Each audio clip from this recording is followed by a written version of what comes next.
Clean and sober is one of the biggest damn mistakes this country's ever made. I know it's a hold your hand idealistic point of view that somehow magically, I mean, God bless some of you, if you're like me, I've been known to have a glass of wine at night watching some of the nightly news.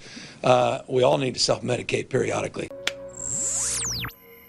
You ever get the feeling that everything in America is completely fucked up? You know that feeling that the whole country is like 1 inch away from saying, that's it, forget it. Let's see, They twist around. Now look, here's a house full of bees. You think the honey badger cares? It doesn't give a shit. Listen, let's get one thing straight. Price is right. Guns don't kill people. I do.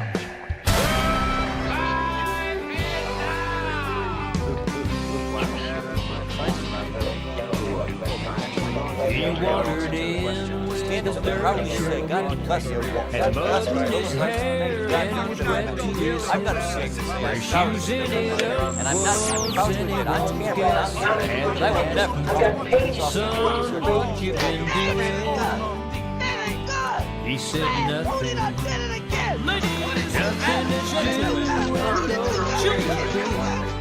I'll chase my frogs and play hide and seek. To be 6 years old with a heart so free. Israel has never had a better friend than President Donald J. Trump. Must be something to do nothing. Gold jacket, green jacket. His mama drew a bath and put him right in. In no time at all, he was. I think some apologies are in order. There was some. Man, that's a name I haven't thought of in quite a while. Who? That was William Hung, right? No, who's William Hung? He's that guy who had Down syndrome that was on American Idol. No. That wasn't it? Oh. No. Oh, okay. What, you didn't like it? You know, it's... Yeah, dude. You know, it's like a scone. It exists. It wasn't very good. Yeah, it's a little... Kind of cheesy. Like dialed back a little bit. Yeah. Yeah. The lyrics were atrocious. Yeah. I mean, just like as corny and cheesy as it gets. Yeah. And I don't know if the guy playing the guitar has ever known how to tune a guitar. I was just going to say, like, apparently a tuner was on the budget for this recording. Right. Yeah. Just bad. Yeah, but the reason why I like recordings like that one is it just... remember I was telling the story, I'd see bands that were so bad when I was a kid that, you know... I was 14. Yeah. I'd go like, well, I think me and my friends could probably do this. Exactly. And, you know, we learned how to play eventually, bought a tuner. Right. Things like that. Actually learned how to play your instrument. Yeah. I don't really hear stuff like that much these days. Mm-hmm. But, yeah, like I'm no songwriter.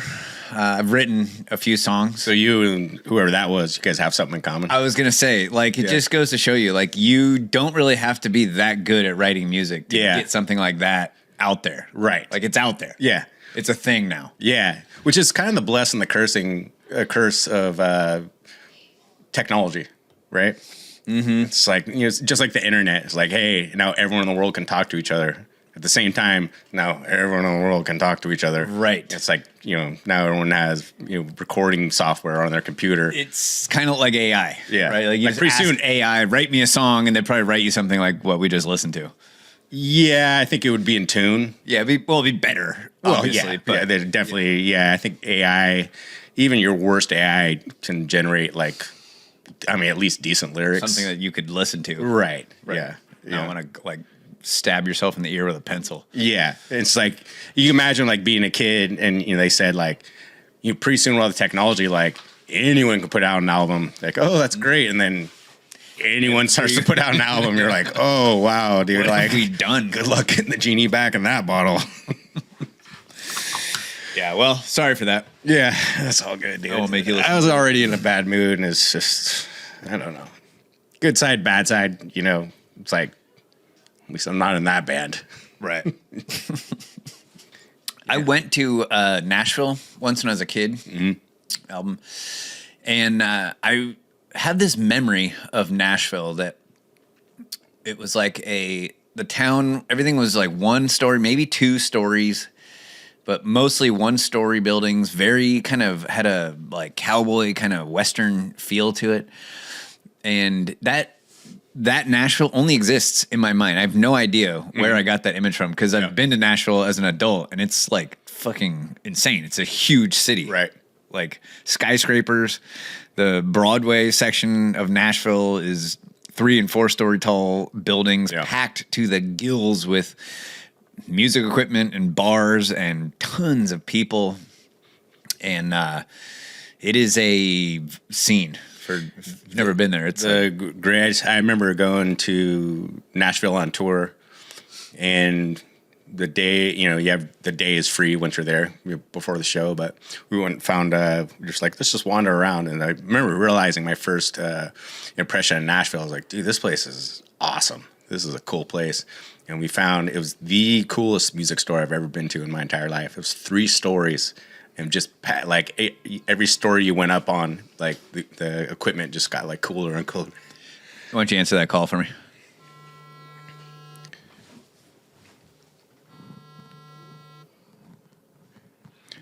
This is Matt. Hi, Kelly. This is Ella calling from Energy Savings Authority. How are you today? I'm doing good. How you doing? Oh, yes, I'm doing fine. So am I speaking with Mr. Cohen? Yep. Awesome. So we're actually just giving you this quick courtesy call because we're meeting with families in your area to go over important solar and roofing options before the HDM program goes away soon. But has your family had the opportunity to look into this at no obligation yet? Sorry, can you say that one more time? Like solar and roofing options, sir, under the HDM program. Like shoulder surgery? Like... No, sorry. Solar panels and possible roof replacement. Like a full shoulder replacement, or I got pain in my shoulder, but nothing that would necessitate, like full surgery or a replacement. I mean, sir, if you're in need of like replacement for your current roof. Not for my shoulder at all.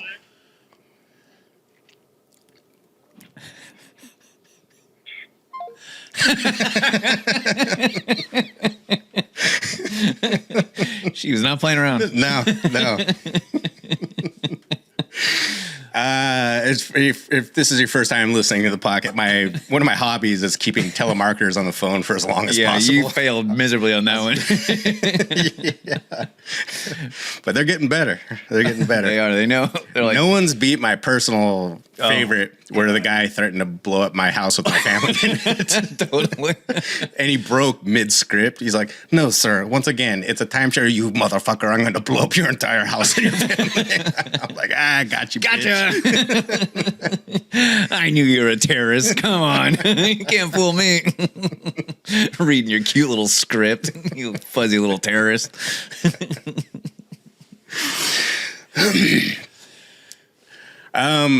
I was thinking to you the other day, not to beat a dead horse, but do you find it interesting that Epstein files are just kind of like not a thing? That was definitely going to be the way that we knew we were getting there, right? We've talked about this forever. It's the, what do we call it? The buried stories. Mm-hmm. We have a term. Memory hold. Memory hold, right. Yeah. But it got there quick.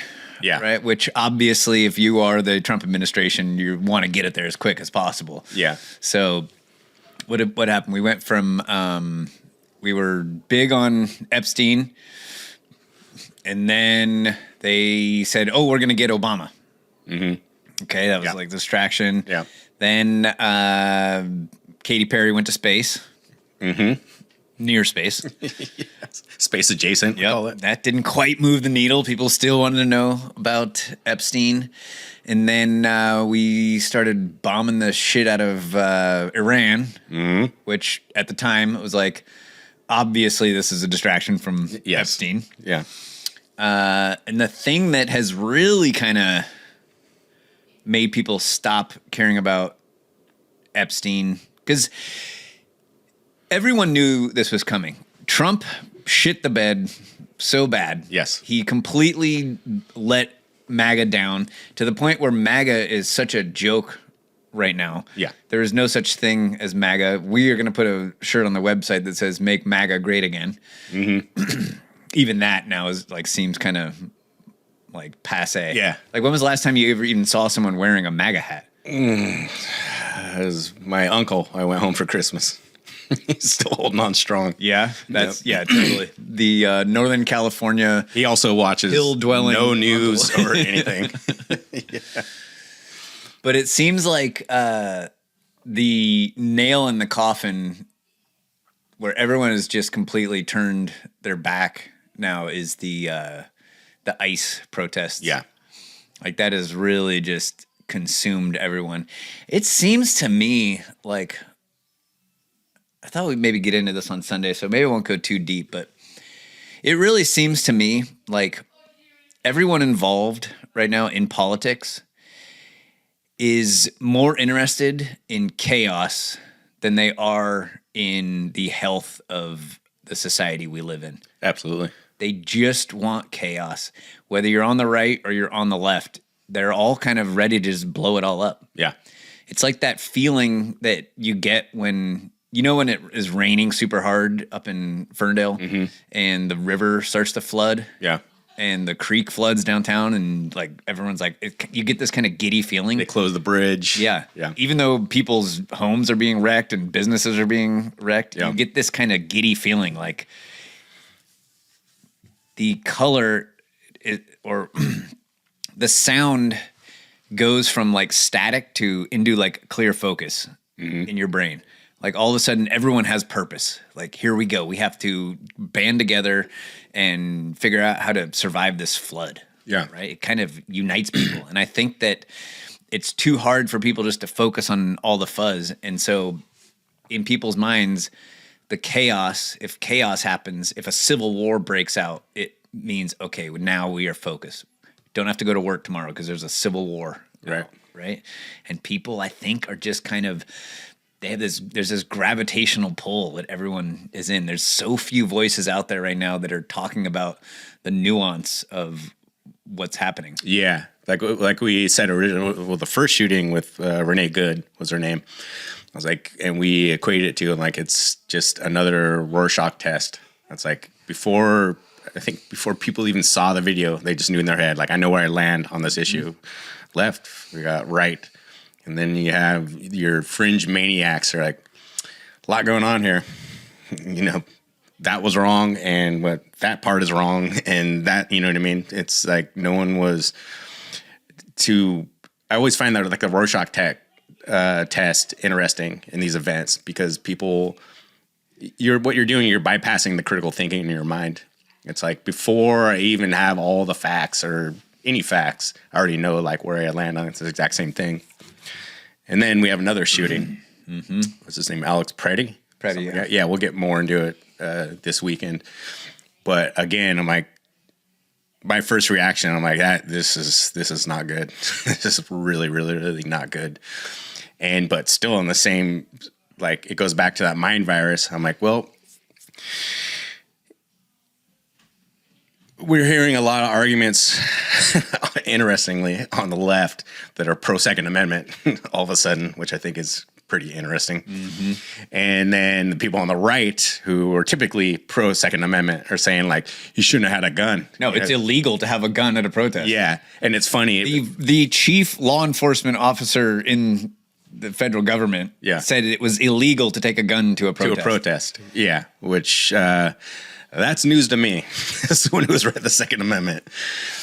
And it's just, it's a Kyle Rittenhouse, but inverted politically, which I think is kind of interesting. Because when Kyle Rittenhouse, I was like, dude, number one, he shot a pedophile, so good on him. Right. Like, I don't care if it was illegal or not.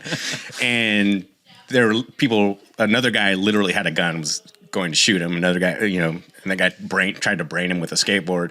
Like, he shouldn't have been there with a gun. Like, he was just asking for it. And these people have both the left and right, have just completely flipped once again. Totally. I guess what I'm getting at is only you and I are the people that are ideologically consistent on any of these issues. Yes. That's it. Everyone should have a gun, and there should be no federal government. Yes, 100%. Yeah, I keep thinking about the Rorschach test because it's just like, it doesn't matter. The facts do not matter. I've heard so many lies about what happened in that shooting. And I've watched that video really, really carefully. I've watched it a lot from a lot of different angles. And you can't really come away from that scene knowing that the cops were wrong or that he was wrong. It's not black and white. Yeah. You just can't come away with an absolute take on it. Yeah. As much as I want to. Unless your take is predetermined before you even get to the end of the video, which... Or before you even watch the video. Yeah, before it's the majority of opinions that we're hearing right now. I find it like... Part of the problem as someone who originally came from the left when I was younger and then gravitated away from it, which... sit down for this, doesn't put me on the right, is I was like, a lot of this philosophy is like emotionally based. And I just have a problem with that. It's not pragmatic in my mind. Yeah. To talk about like, okay, we all want to solve homelessness, for example. And the first thing that comes out, you're talking to a lefty and they go, well, typically it's a single mother who just lost her job and couldn't pay her rent. I'm like, that's just not what I'm seeing. And if we really want to solve what's going on, like we need to really talk about what the issue is. So something like substance abuse, mental illness, and the overlap of those two things, something like that. And I would always kind of demonize the left in my mind because I was like, it's just like chick brain. It's like emotionally based, I feel this way and I'm going to kind of reverse engineer this issue in my mind based on like my feelings. But you have to realize that because now they're talking like another video came out of Alex Purdy and he was him kicked the tail out. And he's like, see, like this guy was a bad guy and blah, blah, blah. I'm like, that's also an emotional argument. It's like what you're building up in your brain is it's just like, see, he was a bad guy. I was like, dude, maybe he was a terrible person. I was like, you don't get the death penalty for that. Right. You know what I mean? And so I was like, going through the steelman arguments in my head, I'm like, this emotionally based thinking happens on both sides. And on the right, it's like that, what I was saying previously about there's like a pent up aggression that you've been told is wrong your whole life. Yeah. Everything that you used to be allowed to do as a man is now like frowned upon. Yeah. You can't be aggressive anymore. And so those guys that have grown up that way, they're like, finally, like, let's fucking crack some skulls here. Yeah. And they see that instance like where that guy got shot and they're all like, yeah, fucking shoot him. Let's go. Shoot all those motherfuckers. Yeah. And I totally understand where they're coming from. Yeah. Like I have that same feeling. I really do I feel that same gravity like pulling me towards that. Yeah, me too. That end. But I think that the outcome of that is civil war, which is not going to be pretty. No. It's like civil wars aren't. I drove past this lady on the way here who had an ICE sign out on the corner, like right here. Just one lady standing by herself. By herself? Yeah. And it was something like ICE is bad or something. Like boo ICE. And she smiled at me and I didn't smile back. I was just like, what are you doing? And I thought about, here's this like weak woman standing on the corner, just out there loud and proud with this ICE sign, no fear at all for her bodily safety. Yeah. And part of that's because she knows she lives in a place where she's not going to be hurt. She's in like-minded territory. Yeah. Right. But the other part is 80% of people are going to drive by her and go like. But that same woman living in Minnesota, in Minneapolis, is out there putting her body on the line. Yeah. And willing to sacrifice her body to make this point. Yeah, that's those people are kind of. Say what you want about the left.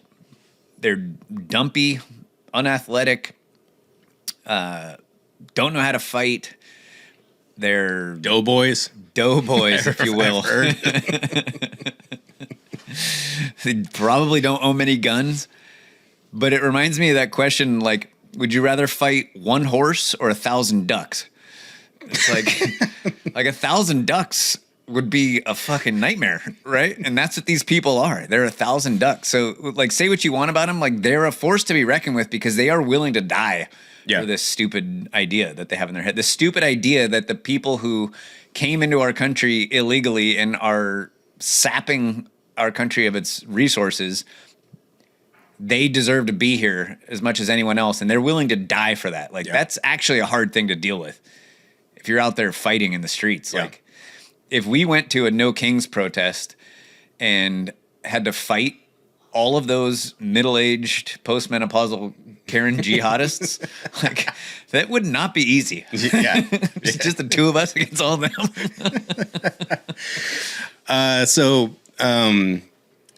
I believe the original premise of what you're saying, the original thesis was, would you rather fight 1,000 duck-sized horses or one horse-sized duck, which I believe I think it was Socrates, if I remember correctly. Really? Okay, thank you. Socrates, if you didn't make it to the end of Bill and Ted's. But that's why I think the mind virus comes in too. It's like you are attacking heavily armed federal agents. I'm like, I'm not even having the discussion about like what's right or wrong. I'm like, there's a kind of a logical outcome that could very possibly happen. There's probably even likely. And the way that people surpass that in their mind because they just feel in their heart that they know they're on the right side. I'm like, that's not the way to go about it. Not if you value your life. Yeah.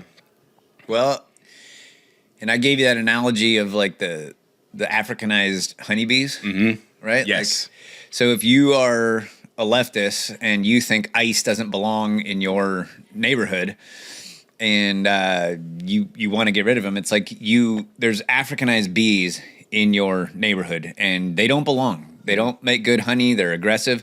So you're just going to go in and attack those bees. You're going to get fucked up. Yeah. But you don't care. You're like, I'm just going to go. They're not supposed to be here. Not supposed to be here. They have to get rid of them. It's like, come on, there's a better way to do this. Call a beekeeper. Like, there's a way to work through it. And I was thinking about that. It's kind of true on the other side too. Because the federal government is doing the same thing. Like, these illegal immigrants are not supposed to be here.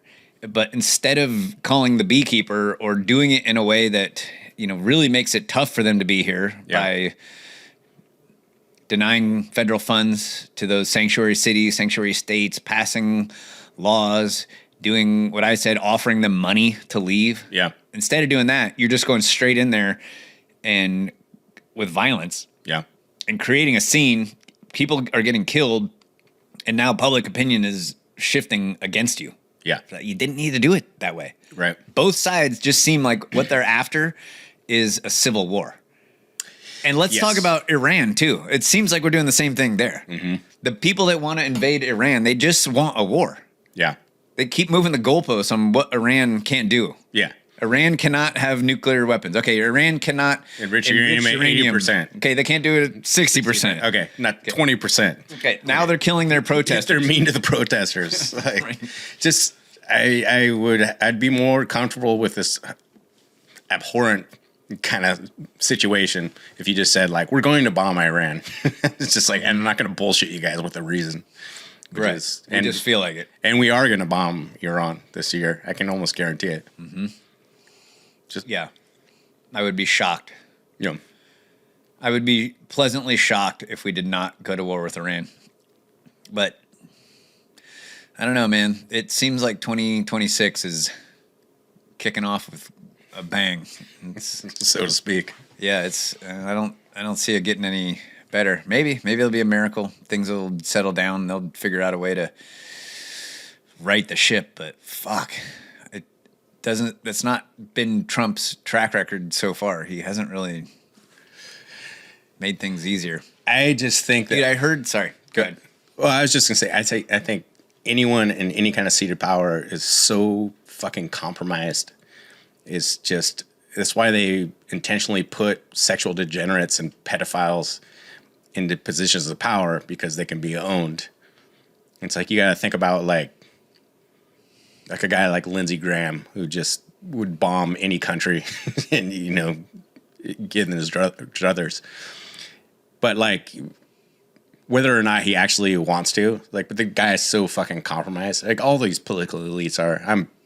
This is something I didn't think maybe 6 years ago, and I've just come to know. Like, the more you kind of look into the stuff, I was like, the word Israel keeps popping up, and then some kind of sexual degeneracy and pedophilia ends up coming out the other end, and we end up going and bombing another country all of a sudden. Do you know how corrupt, have you heard about the scam that's going on, or not scam, but this corruption with the winery here in Sonoma County? No. So apparently Sonoma County is one of the most corrupt counties in California. Really? Yes. Interesting. I keep hearing this. Okay. And Eli sent me this video, and after he sent it to me, I saw Adina did something on it. You'll just have to hear the audio here. Check this out. Actually, I think I turn it. You can see it, but those listening won't be able to. Official financial disclosures, and what I found was so dark and criminal. I don't know how she gets out of this without going to jail. Have a look at This is Ilhan Omar's financial disclosures. So, yes, I have heard about this. Here's Ilhan Omar's financial disclosure from the Congressional Record, year 2023. I want to bring your attention to this company right down here, Est Crew LLC.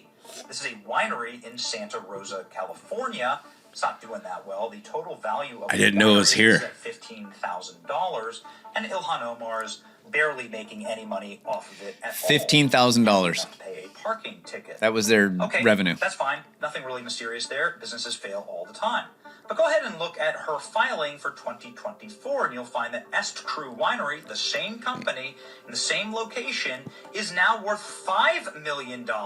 That's incredible, up from $15,000. Decent return. And now Ilhan Omar's making enough to pay rent. So this must be one of the most successful companies ever. So this guy goes around and looks for this winery. Really leering a lot today. Are you reeling? The winery basically is a fake winery. Yes. They don't have any product. And I think I also heard another report that I didn't know that was here in Sonoma County. Yeah. I guess I should have done the math that it's a winery. Yeah. Either here or Minneapolis, not really. Right. And that they also went to the social media. They haven't updated their social media page in since 2020 or something like that. Like Ilhan Omar, who was entered Congress for some reason, was worth $3 million or something like that. Mm-hmm. And now they have a net worth of over $30 million, which is, again, so I always look, I'm like, how are these people in Congress worth so much? You know how corrupt your county is when a scam like this can be pulled off and you don't even have to update your social media. Yeah. You're just like, should we update the social media? No one's going to look. It's like when someone gets busted for steroids in Major League Baseball and the team gets pissed at that guy. Like, dude, this is not hard. Right. Like, it's a bare minimum thing. Totally. We're all doing it. Exactly. So what made me think of that is that you were just saying how corrupted these politicians are. Yeah. And it's not even just like they have video of you with some underage person. It's like you've just been corrupt the whole time. And so there's a paper trail to all that corruption, and it's easy to connect those dots, and you can be outed very easily. And if you want to lose your comfortable life and go to prison after being wealthy for being a servant in public service, serving the public, right? Then you play ball. Yeah. Eli was like, dude, if you run for office in Sonoma County, I will support you, and I know people that will give you money to run. And I was like, oh boy. He goes, dude, sure you do. He goes, dude, you can live like a king in Vietnam for like $1,500 a month. I was like, exactly. Go in, uncover all this corruption, have my family's lives threatened. Yeah. And then I'm living in Vietnam. Which I hear is nice. I just, the more I've looked into this stuff since we started doing this podcast is that people in high positions of power are intentionally compromised and put there on purpose. Like, which is why we're never going to see the Epstein files. Yep. Which gave me a thought. I was thinking about the Epstein files, as one does. Well, and I was like, you know what's interesting? When it comes to protecting pedophiles, only 3 things come to mind: prison, Israel, and the U.S. government. Is that crazy to think about? Which also gave me another thought, and I had floated this by you and Jake, is this is how, going back to the Rorschach test of like just how kind of deranged people are. I mean, it happens on both sides. I was like, if you went to one of these protests that are going on in the ICE protests, and you had a sign that said "Deport all pedophiles," oh yeah, you would get attacked. You would. I was like, isn't that interesting? Mm-hmm. It's fucking crazy to think about. Like, we should do that. No. You should, and let me know how it works out. Ow, stop it, old lady. Leave me alone. Smacking you with her clapper. Blowing a fucking rape whistle in your ear. Yeah, the corruption angle too. It's like all of it's kind of tied together, right? The corruption in government is throughout the entire system. Yeah. And then us, like little people, just sit here. Like, there are actual problems. There is this illegal immigration problem. There is the stealing our money and using it to bomb the shit out of poor countries problem. There is the children being abused problem. And all of those things and many other problems, they're like the lifeblood of our government. Yeah. What's the they love all those things. Yeah. What's the who's the historian? I always blank on his name. The guy said Churchill was the demon of World War II. Oh, Daryl Cooper. Daryl Cooper. It says the purpose of a system is what it does. I think that was Mike Benz who. Okay, Mike Benz. Yeah. That's what I was thinking of. Which gave me a thought, because we were talking about on the last episode about Gavin Newsom and the homeless. The more I thought about it, because we kind of broke down like where that money went. We were talking about Community Forward that spent, what was it, $30 million, I believe it was, on treating the alcoholic homeless population. Oh, yeah, and they served like 15 people. 55. Yeah. And they served them alcohol. They served them alcohol, which is like, must have been some top shelf shit, because it came out to $291,000 a year for each person they served. Wow. Is the more that, because I was thinking about that after that episode, I was like, well, it's kind of like the homeless industrial complex, because we were making the point, I'm like, the spending is the point, because you have this kind of leapfrog situation of, we're going to tackle this problem. I'm going to hire people to do it. I'm going to hire a director, and they're going to hire people, and they're going to hire a director and hire more people. And that money goes into that level and then back up. They get kickbacks, and it's all politically connected people. Like, you understand, like, I'm going to give you, $40 million, $10 million's got to come back my way. That's how this whole thing works. And when we said, like, yeah, the spending is the point, because the purpose of a system is what it does. Mm-hmm. Like, what did it do? The homeless get better or worse? Yeah, homeless got worse, and the complex got richer. Yes, and it made me think of the Cloward Piven strategy. Is, I think there's like another level like that goes above this. Is there's now that's become like an industrial complex system where all this money is being exchanged and people are becoming fabulously wealthy because they have to have a director of DEI and like all this other stuff and just nonsense positions, just like our public schools. It's like, they're like, we don't have any, public schools in California don't have any money. I was like, we spend like twice the national average on our schools in California. And I was like, yeah, like maybe the teachers don't have any money, but who are all these people, all these administrators, that are making tons of money, to have all these bullshit programs and no-show jobs and all that. It made me think that the homeless industrial complex is kind of the same thing. Is I think not only did they create this industrial complex where all this money is just being this full grift, like being shifted back and forth to all these politically connected people. But at some point, we go back to Mike Ben's quote, You go, they would be incentivized to actually make this problem worse because that's going to make the industrial complex even larger. And I put my tinfoil hat on here. I was like, I bet you moves are being made in California to make the homeless population, to make the problem even worse. Because what's going to be the answer? We got to throw even more money at that. Well, dude, do you remember that Gavin Newsom quote where he was talking about abstinence?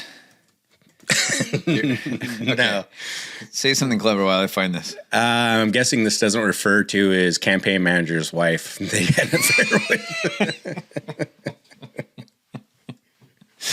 with. No. Okay. Oh, that's a fucking doozy. What a scumbag. How can people like that guy? Oh, it's because, like I said last time, he is just a really, really gifted liar. Yeah. He's so good at being wrong. It's like admirable. Yeah. Hey, bud. Can you get Mom to come and pick me up? I really want to go. Oh, really? Well, she's got a game. She's leaving for her game in about 15 minutes. I wanted to go to that game. You can't, as I'm not going. We're gonna stay home and watch some good movies. Okay. When are you guys gonna be done? I'll let you pick. I'll give you. You can pick 3 movies, and I'll pick one of the 3. Okay. All right, we're gonna be done just a little bit, bud. Like, what does that mean? 10 minutes? 10, 20, 30 minutes? Something like that. 15 minutes, maybe. And your boss is strict. Let's see if I can find it. So he basically said we have a problem in our society that we are demanding that people abstain from drugs and alcohol, that they be sober. Fuck, I wish I could find it. He's saying that's the problem? Yeah. I want to make sure I'm following you. A lack of abstinence? Yes. Okay. Damn, it's not popping right up, but is this in reference to the homeless? Yeah, population. He he funded Community Forward that gave homeless people alcohol, and he has a fucking drinking problem too. He was being interviewed, and he was like, "We have to get past this idea that people have to be sober." Like, that's just too much to ask of these people. So that, to answer your question, all right, are they making moves to increase the, yeah. They want people to be, why are they serving people alcohol as a means to help the homeless? Yeah, and the reason why I thought of the Cloward Piven strategy, what's your understanding of that? Not to put you on the spot. That's the strategy of tension? Well, kind of, actually, yes. I mean, technically, no, but it's basically putting whatever system X under so much stress that it breaks apart. Mm-hmm. And so where you were correct with the strategy of tension, I never put those two things together, which is kind of interesting. They are kind of related, right? Yeah, absolutely. Is that people go, you have to do something. They're like, well, we're going to dump a bunch of money into it in this case. And people go like, yeah, like what are we going to do? You know what I mean? And they keep making, then they realize like, wow, this has become its own industry at this point. We dumped hundreds of millions of dollars, billions of dollars into this, and it's just gotten worse. And people goes, it just keeps getting worse and worse and worse. Like, all right, we're gonna have like major, the Safe California Act or whatever. It always has some nice name on it. And you guys want to fund that? You can vote on that. They're like, yeah, absolutely. We have to do something. No, dude, just vote no. That's the solution. Just vote no. We need to have the Stop Spending Money on Shit Act. Like, the problem is the money. You spend money on something, it gets worse. How is that so hard to wrap your head around? People just want to... We have a problem in our society that we think money is the goal. That if you have money, your problems will go away. You should be striving. You can sacrifice time with your kids just to make money because that's going to be better for your kids in the long run. And that's just wrong. You can't do that. But you're going to need that money later because you're absent as a father and your son ends up in rehab when he's 17 because he has daddy issues. But now you have that money to put him in a really good rehab, to help him out with his issues. And then how does that work out? Not good. It doesn't fix the problem. No. Yeah, that's interesting. Our entire society is based on just throwing money at every problem. money is the solution to every problem. Yep. I mean, I even think that. Yeah. I think that every day, probably. Like the problems in my life, if I just had enough money, I'd be able to fix them. Although lately, I've been having a lot of really like powerful spiritual thoughts, and that is less and less like in the forefront of my thinking lately. Really? Yeah. Like ever since that job in that place is the word that we're not allowed to say anymore happened, I just had this feeling that everything was going to be okay. It's like, you know what? This is out of my control. It really is. And I've made it this far in life without any good reason, you know, except for, you know, I haven't, I'm not a genius in what we do for work. Yeah. I'm good at it. I've worked a long time to get good at it, but somehow work just shows up in my life. All the marketing I've ever done has gotten me basically zero work. Yeah. It's been a waste of money. The work just shows up. And ever since the worst job I've ever had, that one in that place that we can't name, I don't know, there's been a shift in my thinking, and I'm less and less concerned about money. Yeah. And I've been, I don't know, content. Maybe the other shoe's about to drop, but I don't know. Just you know what? I actually caught myself today because I didn't have my best day today, and I just had a couple, like 3-4 things kind of come together and just create like a lot of stress, kind of money wise. And I caught myself. I went dark for a little while. I was just like, oh my God, dude, like this is like eating me alive right now. I don't know what I'm gonna do. And the way I caught myself, I was like, you know what?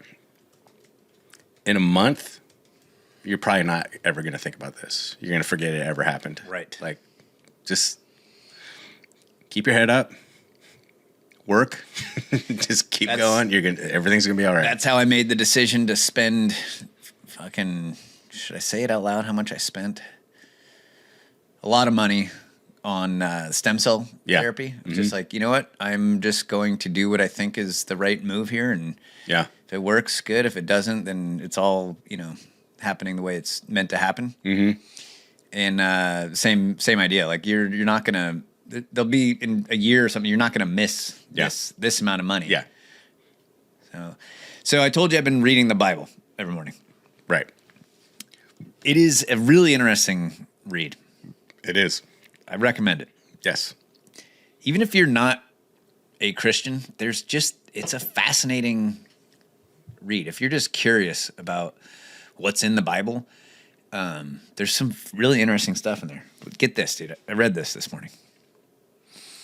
This really kind of blew my hair back. This is Romans 13. Romans is a letter from Paul to the people of Rome. Let everyone be subject to the governing authorities, for there is no authority except that which God has established. The authorities that exist have been established by God. Consequently, whoever rebels against the authority is rebelling against what God has instituted, and those who do so will bring judgment on themselves. For rulers hold no terror for those who do right, but for those who do wrong. Do you want to be free from fear of the one Do you want to be free from fear of the one in authority? Then do what is right, and you will be commended. For the one in authority is God's servant for your good. But if you do wrong, be afraid, for rulers do not bear the sword for no reason. They are God's servants, agents of wrath to bring punishment on the wrongdoer. Therefore, it is necessary to submit to the authorities, not only because of possible punishment, but also as a matter of conscience. This is also why you pay taxes. For the authorities are God's servants who give their full time to governing. Give to everyone what you owe them. If you owe taxes, pay taxes. If revenue, then revenue. If respect, then respect. If honor, then honor. Isn't that wild? I was like, that can't be right. Is this from the Schofield Bible? Yeah, I just need someone to explain that one to me. You give it to Max, like, all right, smart guy, makes sense of that one. I was thinking about it all day, and it's like, you know, maybe democracy is different because in a democracy, the rulers rule with the consent of the governed, and each one of us has the potential to be one of those rulers. So maybe it's our duty to criticize them and replace them if they're no good. Then move to Vietnam. Immediately. Get your family there first. Yes. What you want to do is go through Mexico, maybe stop in Cuba, then to Vietnam. No paper trail. Don't tell anyone. Unless you're doing it on a podcast and telling the internet. Then you're cool. Yeah. Aside from that, I think you're fine. Eli, is there another place besides Vietnam? I think I've spoiled that one. I went to Cuba. I was dead set on going there while it was still legal. And so I flew to Mexico and then flew to Cuba. It was an eye-opening experience. Yeah. Beautiful place. Yeah. So poor. Yeah, and what's wild. The first thing I noticed in Cuba is that since everyone makes the same because they're communist, is the most coveted jobs are anything where you can make tips from tourists. So being like a waiter or a cab driver or something like that. So that person will make more than like a doctor. Yeah. And so we hired a guide to take. I want to see the country of Cuba. I want to go outside of Havana and go see what it was like. And this woman drove us around, and she knew, like, her history was impeccable. She knew everything. And I had mentioned it to her. I was just like, man, you got quite the grasp on history. She goes, entrepreneur. Well, I used to be a history professor. Oh, really? I was like, really? Wow. So you're a tour guide now? She goes, yeah, I make more money doing this because make tips. I was like, man, that is crazy. Yeah, wild. Yeah. God, just explain that to a child that everyone makes the same amount. So what job do you want? Because someone has to clean toilets. Right? Do you want the shittiest job? Yeah. You still make the same amount of money? Yeah. Or do you want the cushiest job? Right. And no child is going to hear that and go like, oh, that makes sense. It's like, no. Yeah. Why would anyone do that? If you had to clean toilets, you would not show up to work. Yeah. Or you do everything you could to like... Or you do the bare minimum with everything. You're like, no yeah. matter what, there's no incentive for me. I'm never going to make any more than what I'm making. Like, so I'm going to go and show up and do the bare minimum. It's so easy to understand. Yeah. Why that's a stupid system. They're going to play it out in New York here. I hope so. I hope so. I hope Trump doesn't go in there with the military and make them be capitalist or whatever system we actually That's have. another thing when you see these like tribal inversions that we're seeing again, because it used to be the right, not too long ago, would be totally against armed federal agents going into a city and imposing their will. It's like now, well, no, this is for our guy. Right, it's the Rorschach test. Yeah. It doesn't matter who's in power. Right. It's our team. I think it's interesting to kind of watch team play out. sports, 100% team sports. Like, no one even cares. They just see the uniform, and they root for that uniform. Yeah. Like Jerry Seinfeld said, you're rooting for laundry. Yeah. Basically. Yeah. Blue no matter who.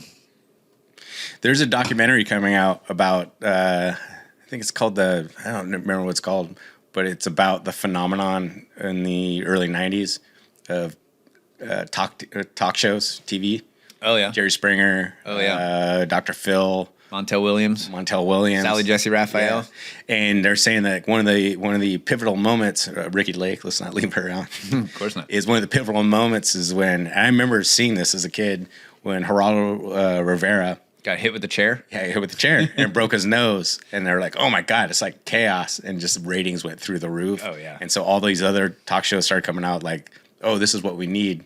And this is where we started basically mimicking. This when Idiocracy became a documentary, more or less. Exactly. It created a industrial complex, the white trash industrial complex. Yep. Giovanni, you are the father. Right. You shut your Jew mouth. Jerry. It was something to do nothing.